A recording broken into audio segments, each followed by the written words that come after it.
ધર્મપ્રિયમ ધર્મભુવમ ધર્મસ્થમ ધર્મપોષકમ ધર્મારિદ્વાંતત્રિણીમ શ્રીકૃષ્ણમ પ્રણમામ્યહમ. બોલો રાધા રમણ દેવની, શ્રી સિદ્ધેશ્વર મહાદેવની, શ્રી હરિકૃષ્ણ મહારાજની. સર્વાવતારી ઈષ્ટદેવ ભગવાન શ્રી સ્વામિનારાયણ,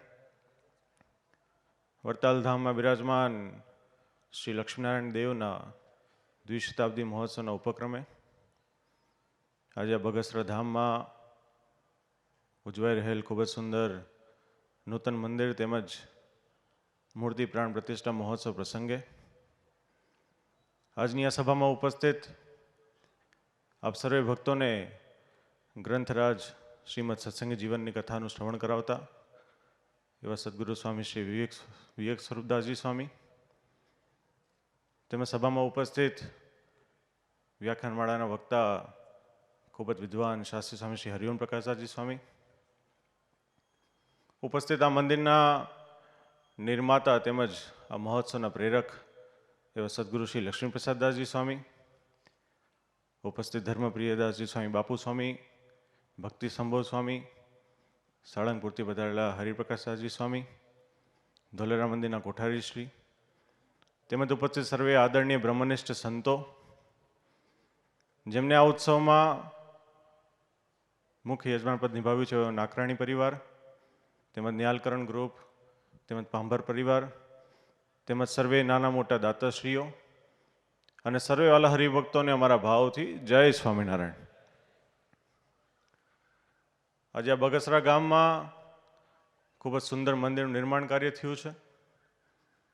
બંસી પહાડપુર પથ્થરથી અને એમાંય પણ સુંદર કોતરણી કરીને આ મંદિરનું નિર્માણ થયું છે. ગગનચુંબી મંદિર છે. આખાય બગસરા ગામની શોભા સમાન આ મંદિર બન્યું છે. શ્રીજી મહારાજે એમના સમકાલીન સમયમાં જે ટેકનોલોજી અવેલેબલ હતી એનો ઉપયોગ કરીને શ્રીજી મહારાજે 6 મોટા મંદિરોનું નિર્માણ કાર્ય કર્યા છે. મોટાભાગેના મંદિરમાં શ્રીજી મહારાજે એમાં માર્ગદર્શન આપ્યું છે. વડતાલના મંદિરમાં તો પોતે પોતાના મસ્તક ઉપર ઈંટો લઈને આવ્યા છે.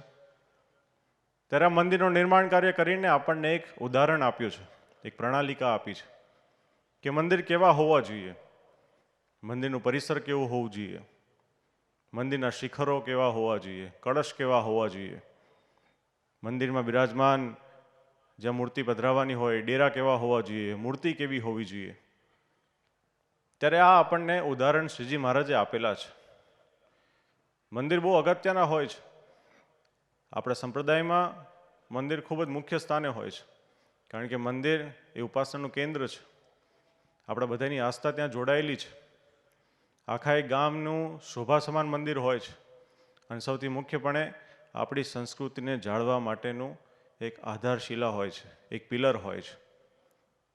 ત્યારે કહેવાનો તાત્પર્ય કે મંદિર બહુ જરૂરી હોય છે. અને શ્રીજી મહારાજે તો આપણને શિક્ષાપત્રીમાં પણ આજ્ઞા કરી છે કે ભગવાન મંદિરમ સર્વૈ સાયમ ગંતવ્ય મન્વહમ નામ સંકીર્તનમ કાર્યમ તત્રો ચૈરાધિકાપતે, કે અમારા સર્વે આશ્રિત ભક્તોએ રોજ નિત્ય પ્રત્યે ભગવાનના મંદિરમાં જવું અને ઉચ્ચ સ્વરે રાધિકાના પતિ શ્રી કૃષ્ણ નારાયણની ધૂન કરવી, કીર્તન કરવી, કથા વાર્તાનું શ્રવણ કરવું. આ શ્રીજી મહારાજની આજ્ઞા છે. અને વચનામૃતમાં પણ શ્રીજી મહારાજે આપણને કીધું કે અમે ત્યાગનો પક્ષ મોડો રખાવીને આ મંદિરોના નિર્માણ કર્યા છે. તો તે શા માટે? તો જો સમય જતાં ત્યાગ ઓછો થઈ જાય તો પણ આ ઉપાસનાના કેન્દ્ર સમાન આ મંદિર કાયમ ટકી રહે, એના માટે આ મંદિરોના નિર્માણ કાર્ય કર્યા છે. કે આગળ જતાં કોઈ અંધ પરંપરા ના પ્રવર્તે એના માટે નિર્માણ કર્યા છે. ત્યારે મંદિર બહુ જરૂરી હોય છે. અને એમાંય ખાસ કરીને હમણાં થોડા દિવસોમાં પરમ પૂજ્ય આચાર્ય મહારાજ અહીંયા આવવાના છે. શ્રીજી મહારાજનું વચન છે આ. આપણે જો વિચારીએ તો આપણે સાધારણ મનુષ્ય છીએ ને આપણે કોઈને વચન આપીએ તો પણ આપણને એવું થાય કે આપણે કોઈ દિવસ આ વચન તોડવું ના જોઈએ. તો આ તો પૂર્ણ પુરુષોત્તમ નારાયણનું વચન છે કે અમારા ધર્મવંશના આચાર્ય મહારાજ આવીને જે મૂર્તિની પ્રતિષ્ઠા કરશે ત્યાં અવશ્યપણે અમે મૂર્તિમાં બિરાજમાન થઈને પ્રત્યક્ષ બધાને મનોકામના અમે પૂર્ણ કરીશું. ત્યારે આ બગસરામાં પરમ પૂજ્ય આચાર્ય મહારાજશ્રી આવશે, મૂર્તિ પ્રતિષ્ઠા કરશે, ત્યારે અહીંયા ચોક્કસપણે ભગવાન બિરાજમાન થશે, એમાં કોઈ શંકાને સ્થાન નથી.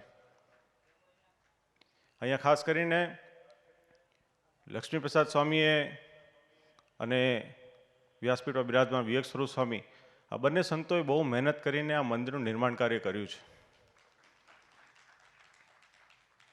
આ સંત મંડળને જેટલા ધન્યવાદ આપીએ એટલા ઓછા છે, કારણ કે એમને પોતાનું નહીં વિચાર્યું, એમને આ ગામનું વિચાર્યું, આપણે સંપ્રદાયના હરિભક્તોના વિશે વિચાર્યું કે આપણા હરિભક્તો અહીંયા આવે, આ ગામના જનો રોજ અહીંયા આવે, ભગવાનની ઉપાસના કરે, સેવા ભક્તિ કરે, જેનાથી એ જીવનું રૂડું થાય. આવું વિચારીને સંતોએ અહીંયા મંદિરનું નિર્માણ કાર્ય કર્યું છે. પોતાના ગુરુજનો હરિજીવનદાસજી સ્વામી હોય કે હરિદાસજી સ્વામી હોય, એમના આશીર્વાદ લઈને આ મંદિરનું નિર્માણ કાર્ય કર્યું છે.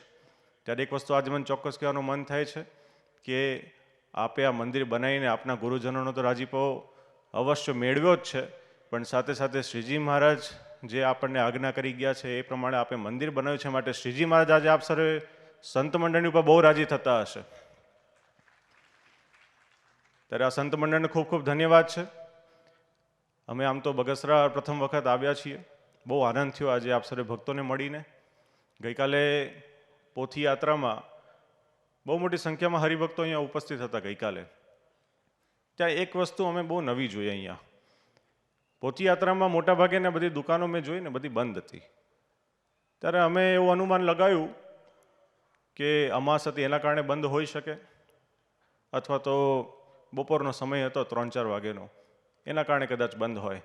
પણ એ તો અમને પાછળથી પછી ખબર પડી કે આ બગસરા ગામના તમામ હરિભક્તો, એમની એવી શ્રદ્ધા કે અમારે બધાએ પોથીયાત્રામાં જોડાવું છે.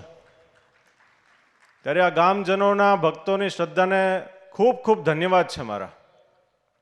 બસ આજના દિવસે અમે જૂનાગઢ નિવાસી શ્રી રાધારમણ દેવ, શ્રી સિદ્ધેશ્વર મહાદેવના ચરણોમાં અમે પ્રાર્થના કરીએ છીએ કે જે ભક્તોએ આમાં સેવા કરી છે, નાનામાં નાની સેવા કરી હોય, મંદિરના નિર્માણમાં સેવા કરી હોય, આ મહોત્સવમાં સેવા કરી હોય, તમામે તમામ હરિભક્તોની ઉપર ભગવાનની અનન્ય કૃપા વરસે અને આપ સર્વે ભક્તોની મનોકામના ભગવાન કાયમ પૂર્ણ કરે, એ જ પ્રાર્થના સાથે અમારા ભાવથી જય સ્વામિનારાયણ.